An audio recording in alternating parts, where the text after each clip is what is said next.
Hey everyone, welcome to Ship Fam. Today it's going to be just me because Casey is currently traveling back from Europe to the land of the free. The European mind cannot comprehend the freedom that we have. No, I'm just kidding. But I wanted to go a little bit over some of the things that I've seen in my Thenics Pro launch recently. So this is going to be kind of unscripted, but let's just walk through it. So I launched the app a couple weeks ago, or maybe about 10 days ago, actually because the Apple App Store decided to publish our pre-release earlier than expected. I had it set to manual and it ended up going out automatically. And I never actually got to the bottom of why that happened, but it's just something to keep an eye out for when you go to do your next release. What I will say is I will absolutely be doing pre-order for all of my apps going forward. First thing I'm going to do is make sure it's in the store and that it's available while I continue working on it so that people can kind of subscribe to it and just get it when it goes out. So I definitely think that's a good thing. The other things that I want to talk about here are, some mistakes that I made and also a little bit of touching on TikTok. So a lot of the stuff is in flight, so bear with me. And if you have any thoughts on any of this stuff, go ahead and shoot me a message at Twitter. It's Luke_Spaghetti. But the first mistake I made was that I forgot to set up my star ratings. So the first thing that happened is people got into the app, people who I think wanted to give me ratings, people who were followers on Twitter, didn't necessarily want to use the app, but they wanted to help me out. And they got into the app, they found the settings button that said rate Thenics Pro. They tapped on it and it gave them an error that said that the app couldn't be found in the App Store. And what I found was interesting is that these individuals didn't then go just search for it on the App Store to rate it, which they would have had to do to download it anyway. So that was a huge blocker. And something that always kind of blows my mind about mobile is how finicky users are. If anything gets in the way of the happy path, then they pretty much just drop instantly. But at the same time, they also seem to be much more willing to spend on a paywall when the app when they download a new app. So it's like two kind of interesting, diametrically opposed things, or in my mind, they seem like they're kind of opposites. They seem like a little bit of a conundrum, maybe, but that's just something that I noticed. So I should have absolutely had the star rating set up. And the other thing is I should have always been showing them after onboarding. So in those first 2 weeks, let's call it, I think it's really critical to get as many ratings as possible. I think I probably squandered like 50 to 80 ratings by forgetting that. And then I tried to re-engage these people and say, hey, I know you tried to rate it, but can you give it another shot? And it just didn't materialize into anything. So those star ratings are really important. Make sure that you have those available. And my recommendation is to just show it after onboarding. It should either be in onboarding or after onboarding. I like after onboarding. The point is it should be in the first 30 seconds so that people who are just looking at your app just to kind of see what you're doing, they can give you the freebie ratings. And those ratings make a huge difference. The next thing I want to talk about is actually not a mistake, but it's this whole keyword search thing. So what I wanted to try doing was rank for the keyword calisthenics, because it's actually really, really good keyword. This was not the keyword that I was mentioning previously in the last episode about the Waffle House experiment. This just happens to be a strong keyword in my market. And what I did is I asked people to just search for the keyword calisthenics, scroll to the bottom, and then install it.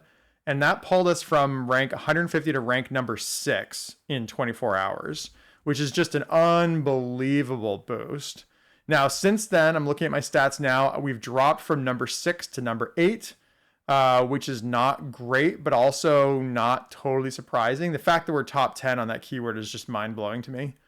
Now, since then, I actually tried to maintain that by running TikTok and Reddit ads against it, and they just failed. They just straight up failed. So I ran a TikTok ad. There's essentially me saying, yo, this is crazy. I made this app. It went viral. You can find it by searching calisthenics in the App Store. I put $50 into it, and I think I got like 11 clicks on it. So that was not that great. And it clearly did not hold my my ranking like I wanted it to.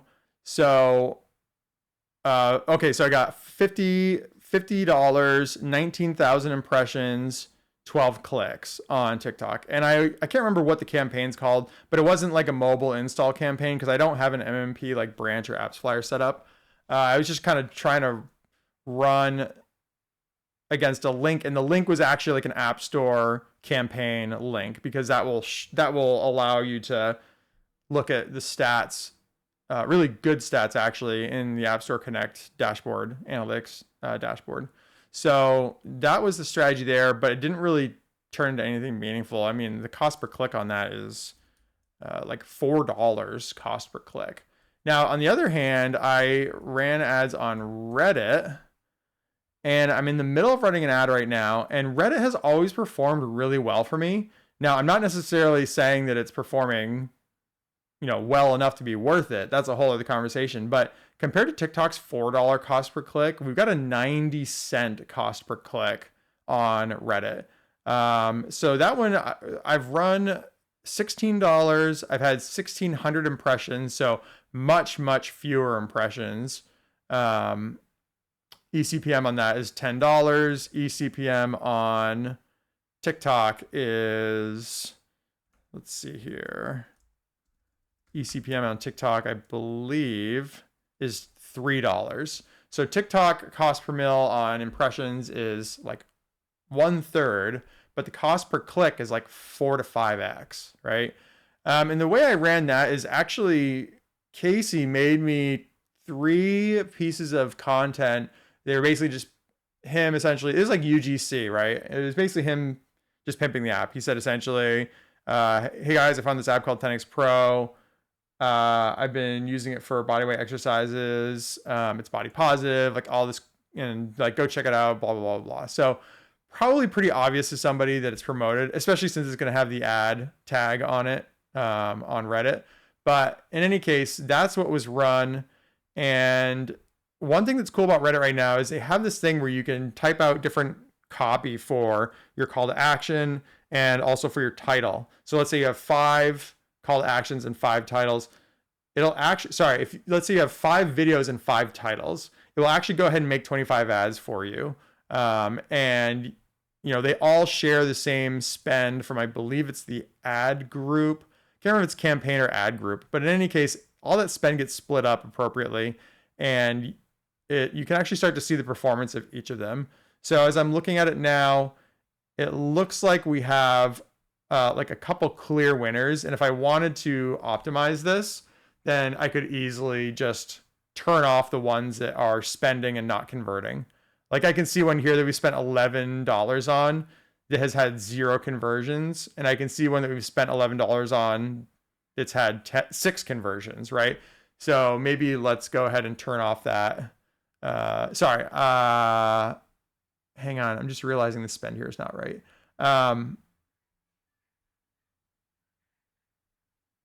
Yeah, so I've got one that's got a cost per click here of 33 cents, one that's got a cost per click here of $1. So I can turn off the one that's a cost per click of $1, for example. And for that, I'm just targeting 2 subreddits. I'm targeting r/fitness and r/bodyweight fitness. Seemed like a good place to start. Now, just a real quick aside on ads. I have never had ads give me positive ROI. Never once have I had ads give me positive ROI. So I'm not necessarily recommending that people do this. It's just what I'm trying out right now. And the reason I was trying it out is I was trying to maintain that number 6 ranking on the calisthenics keyword. And it's clearly not working because we've already dropped to number 8. So that's a little bit of backstory there. But I'm trying to think of what else I want to talk about here. So just a quick note on, the product itself. When I first launched it, it was just missing a lot of features, but people have started paying for it anyway. And to be honest with you, I think a lot of that is the Patreon effect. I'm still trying to get some stats on how much people are actually using it, but I can say with confidence that this is not finding product market fit. And I have this hunch that in consumer apps that when you find product market fit, it's very obvious. And my hunch is that it can actually be quite fast. So in a world where you start out, creating content on a platform like TikTok, for example, and people are engaged and they're really excited in what you're doing, and then you launch an app to service the needs of those people, and it's something they're really excited about. My guess is that moment, product market fit, like if there's product market fit, my guess is that it's very, very clear. And I have not had that experience with my apps yet. So right now, what I'm trying to focus on is, as I'm thinking about these apps and where I want to go forward, I'm trying to figure out how to find that moment. So I'll give you an example of this. It's not in consumer mobile apps. It was in something else. A few years ago, I was involved in cryptocurrency mining, and this is actually before my software engineering career kicked off. And I was looking around. I wanted to GPU mine. I found this coin called Raven Coin, and it had this algorithm. It was this GPU mining algorithm, and it had 16 different algorithms, and it would kind of shuffle the order of them, right? And in doing so, sometimes like different algorithms could show up more than once, right? So, and each of the algorithms had different characteristics in terms of power use. Like some were GPU heavy, some were a little more memory heavy. And so what it would do is if you got like a composition of these chained hashing algorithms where they were predominantly the ones that were power heavy, then your rig would use like a ton of power and it would draw like way more than expected. And then if on the next block, like a minute later, it switched to a memory heavy one, then all of a sudden the power usage would drop. And so you could be running like a mining rig in your basement and you could actually see your lights like flickering. It would be like every minute it was a crapshoot as to whether there would be huge draw on the rig or not. So what I did is I forked the coin and I changed the algorithm, and I didn't change it like any of the core algorithms at all. I literally just made it so that the composition of all of those blocks had the same composition of memory intensive and GPU intensive ones, so that every block, the actual amount of power being drawn by the unit was always the same. That was the only change I made. So I made that change. I created a Discord. I invited a couple friends. I said, hey, I made this coin. It's a silly thing that I made. Why don't you go ahead and try it out? So they tried it out. And then I came back the next day and there was 5,000, 7,000 people in the Discord. People had started mining the coin, and the coins that I'd mined in like 24 hours were trading over the counter at like 150 grand. Now, I didn't actually end up making any of that money. I think in the end I sold all of it for like 10K. But the point is that like I have felt something that feels like skyrocketing like product market fit.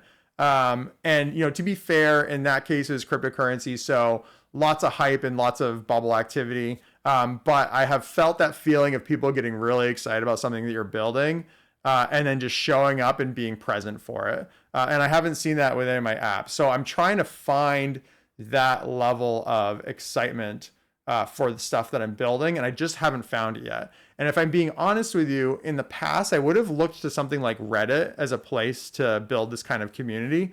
But in the last couple months, I've gone to Reddit to try to find people who want to get excited about the stuff that I'm doing.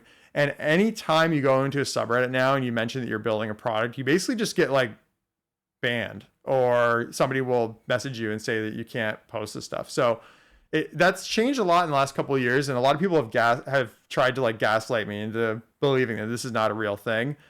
So if people are finding ways to navigate Reddit and legitimately find communities that you can legitimately build things that they're excited for, then I would love to hear from you, because I have not had success with that recently. But anyway, no, that's all the things that are kind of on my mind right now. Whenever I do my next app, and I'm not trying to move on from Thenics Pro right now, but I am kind of keeping it in my mind that, none of these apps have really had that feeling yet. And I'm just kind of keeping my eye open for ways to, stack the deck so that you can have that kind of outcome early on. Because I do think that it's something that's achievable. There's going to be some amount of luck and chance with it, but I do think that it is achievable. So that's what I got for you guys today. Guys and gals, thank you so much for listening. We will see you on the flip side.